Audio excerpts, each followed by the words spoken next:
السلام علیکم ورحمۃ اللہ وبرکاتہ۔ دوستو کیسے ہو؟ امید کرتا ہوں کہ آپ سب خیریت سے ہوں گے۔ دوستو آج میں آپ لوگوں کو غزوۂ مؤتہ کا قصہ بیان کرنا چاہتا ہوں۔ دوستو سب سے پہلے اگر آپ میرے چینل پر نئے ہو تو میرا چینل سبسکرائب کرے اور ساتھ ہی میں بیل آئیکن والے بٹن پر بھی کلک کرے تاکہ ہمارے ہر نئے ویڈیو کے اپڈیٹ آپ کو بر وقت مل سکے۔ دوستو حضور اقدس صلی اللہ علیہ وآلہ وسلم نے مختلف بادشاہوں کے پاس تبلیغی جماعت نامے ارسال فرمائے تھے۔ ان میں ایک خط حضرت حارث بن عمر رضی اللہ تعالیٰ عنہ کی ہاتھ بصرہ کے بادشاہ کے پاس بھی بھیجا تھا۔ جب یہ مؤتہ پہنچنے تو شرحبیل غسانی نے قیصر کی حکام میں سے ایک شخص تھا، ان کو قتل کر دیا۔ قاصدوں کا قتل کسی کے نزدیک بھی پسندیدہ نہیں۔ حضور صلی اللہ علیہ وسلم کو یہ بات بہت گراں ہوئی اور آپ صلی اللہ علیہ وسلم نے 3000 کا ایک لشکر تجویز فرما کر حضرت زید بن حارث رضی اللہ تعالی عنہ کو ان پر امیر مقرر فرمایا اور ارشاد فرمایا، اگر یہ شہید ہو جائے تو جعفر بن ابی طالب رضی اللہ تعالی عنہ امیر بنائے جائے، وہ بھی شہید ہو جائے تو عبداللہ بن رواحہ رضی اللہ تعالی عنہ امیر ہو، وہ بھی شہید ہو جائے تو مسلمان جس کو دل چاہے امیر بنا لے۔ ایک یہودی اس گفتگو کو سن رہا تھا، اس نے کہا کہ یہ تینوں تو ضرور شہید ہوں گے، پہلے انبیاء کی اس قسم کے کلام کا یہی مطلب ہوتا ہے۔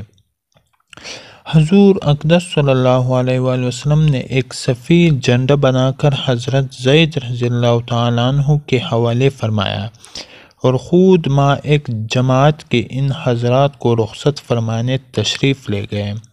شہر کے باہر جب پہنچانے والے واپس آنے لگے تو ان مجاہدین کے لیے دعا کہ حق تعالی شانہ تم کو سلامت کے ساتھ کامیابی کے ساتھ واپس لائے اور ہر قسم کی برائیوں سے محفوظ رکھے۔ حضرت عبداللہ بن رواحہ رضی اللہ تعالیٰ عنہ نے اس کے جواب میں 3 اشعار پڑھے، جن کا مطلب یہ تھا کہ میں تو اپنے رب کے گناہوں کی مغفرت چاہتا ہوں اور چاہتا ہوں کہ ایک ایسی تلوار جس سے میرے خون کی فوارے چھوٹنے لگے، یا ایسے برچھا جو انتوں اور کلیجہ کو چیرتا ہوا نکل جائے، اور جب لوگ میرے قبر پر گزرے تو یہ کہیں کہ اللہ تجھ غازی کو رشید اور کامیاب کرے، واقعی تو رشید اور کامیاب تھے۔ اس کے بعد یہ حضرت روانہ ہو گئے۔ شرحبیل کو بھی ان کی روانگی کا علم ہوا، وہ 1,00,000 فوج کے ساتھ مقابلے کے لیے تیار ہوا۔ یہ حضرات کچھ آگے چلے تو معلوم ہوا کہ خود ہرقل روم کا بادشاہ بھی 1,00,000 فوج کے ساتھ لیے ہوئے مقابلے کے لیے آ رہے ہیں۔ ان حضرات کو اس خبر سے تردد ہوا کہ اتنی بڑی جمعیت کا مقابلہ کیا جائے یا حضور اقدس صلی اللہ علیہ وآلہ وسلم کو اطلاع دی جائے۔ حضرت عبداللہ بن رواحہ رضی اللہ تعالیٰ عنہ نے للکار کر فرمایا، اے لوگو، تم کس بات سے گھبرا رہے ہو؟ تم کس چیز کا ارادہ سے نکلے ہو؟ تمہارے مقصد شہید ہو جانا ہے۔ ہم لوگ کبھی بھی قوت اور آدمیوں کی کثرت کے زور پر نہیں لڑے، ہم صرف اس دین کی وجہ سے لڑے ہیں جس کی وجہ سے اللہ نے ہمیں اکرام نصیب فرمایا ہے۔ آگے بڑھو، 2 کامیابیوں میں سے ایک تو ضروری ہے، یا شہادت یا غلبہ۔ یہ سن کر مسلمانوں نے ہمت کی اور آگے بڑھ گئے، حتیٰ کہ مؤتہ پر پہنچ کر لڑائی شروع ہو گئی۔ حضرت زید رضی اللہ تعالیٰ عنہ جھنڈا ہاتھ میں لیا اور میدان میں پہنچے۔ گھمسان کی لڑائی شروع ہوئی، شرحبیل کا بھائی بھی مارا گیا اور اس کے ساتھ بھاگ گئے۔ خود شرحبیل بھی بھاگ کر ایک خلا میں چھپ گیا اور ہرقل کے پاس مدد کے لیے آدمی بھیجا۔ اس نے تقریباً 2,00,000 فوج بھیجی اور لڑائی زور سے ہوتی رہی۔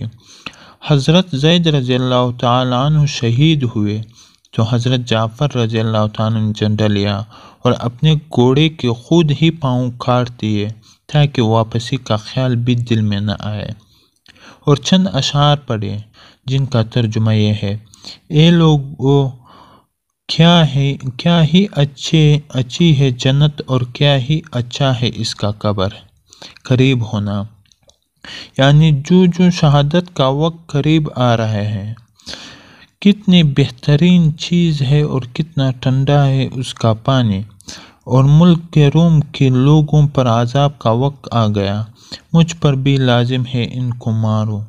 یہ اشعار پڑھے اور اپنے گھوڑوں کے پاؤں کو خود ہی کاٹ چکے تھے کہ واپسی کا خیال بھی دل میں نہ آئے۔ تلوار لے کر کافروں کے مجموعے میں گھس گئے۔ امیر ہونے کی وجہ سے جھنڈا بھی انہی کے پاس تھا۔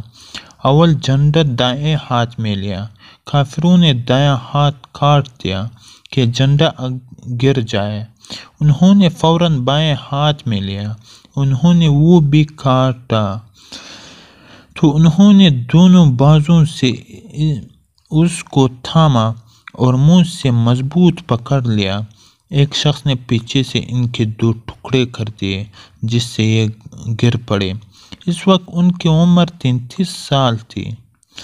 حضرت عبداللہ بن عمر رضی اللہ تعالیٰ عنہ کہتے ہیں کہ ہم نے بعد میں لاشوں میں سے حضرت جعفر رضی اللہ تعالیٰ عنہ کو جب اٹھایا تو ان کے بدن کے اگلے حصے میں 9 زخم تھے۔ جب یہ شہید ہو گئے تو لوگوں نے عبداللہ بن رواحہ رضی اللہ تعالیٰ عنہ کو آواز دی۔ وہ لشکر کے ایک کونے میں گوشت کا ٹکڑا کھا رہے تھے کہ 3 دن سے کچھ چکھنے کو بھی نہ ملا تھا۔ وہ آواز سنتے ہی گوشت کے ٹکڑے کو پھینک کر اپنے آپ کو ملامت کرتے ہوئے کہ جعفر رضی اللہ تعالیٰ عنہ تو شہید ہو جائیں اور تو دنیا میں مشغول رہے، آگے بڑھے اور جھنڈا لے کر جنگ شروع کی۔ انگلی میں زخم آیا، وہ لٹک گئی تو انہوں نے اپنے پاؤں سے کٹی ہوئی انگلی کو دبا کر ہاتھ سے کھینچا، وہ الگ ہو گئی، اس کو پھینک دیا اور آگے بڑھے۔ اس گمسان اور پریشانی کی حالت میں تھوڑا سا تردد بھی پیش آیا کہ نہ ہمت نہ مقابلے کی طاقت، لیکن اس تردد کو تھوڑی ہی دیر گزری تھی کہ اپنے دل کو مخاطب بنا کر کہا، او دل، کسی چیز کا اب اشتیاق باقی ہے جس کی وجہ سے تردد ہے؟ کیا بیوی کا ہے تو اس کو 3 طلاق، یا غلاموں کا ہے تو وہ سب آزاد، یا باغ کا ہے تو وہ اللہ کے راستے میں صدقہ۔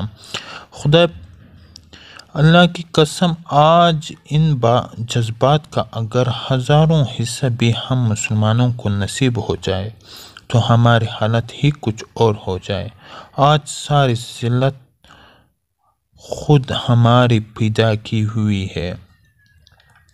اس کے بعد چند اشعار پڑھے جن کا ترجمہ یہ ہے: قسم ہے او دل تجھے اترنا ہوگا، خوشی سے اتر یا ناگواری سے اتر، تجھے اطمینان کی زندگی گزارتے ہوئے ایک زمانہ گزر چکا، سوچ تو آخر تو ایک قطرہ منی ہے، دیکھ کافر لوگ مسلمانوں پر کھینچے ہوئے آ رہے ہیں، تجھے کیا ہوا کہ جنت کو پسند نہیں کرتا، اگر تو قتل نہ ہوا تو ویسے بھی آخر مرے گا ہی۔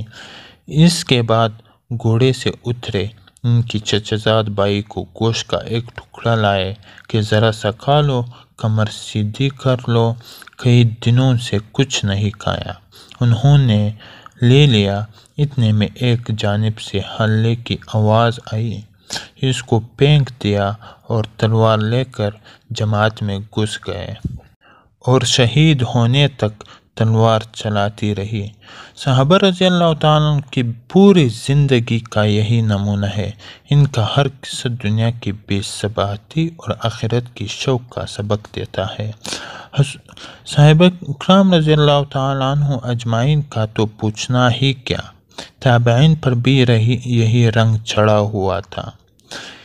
یہاں تک میں اپنے ویڈیو ختم کرنا چاہتا ہوں۔ اگر آپ کو میری ویڈیو پسند ہوگی تو پلیز میرا چینل سبسکرائب کریں اور ساتھ ہی میں بیل آئیکن والے بٹن پر بھی کلک کریں تاکہ ہمارے ہر نئے ویڈیو کی اپڈیٹ آپ کو بر وقت مل سکے۔ والسلام۔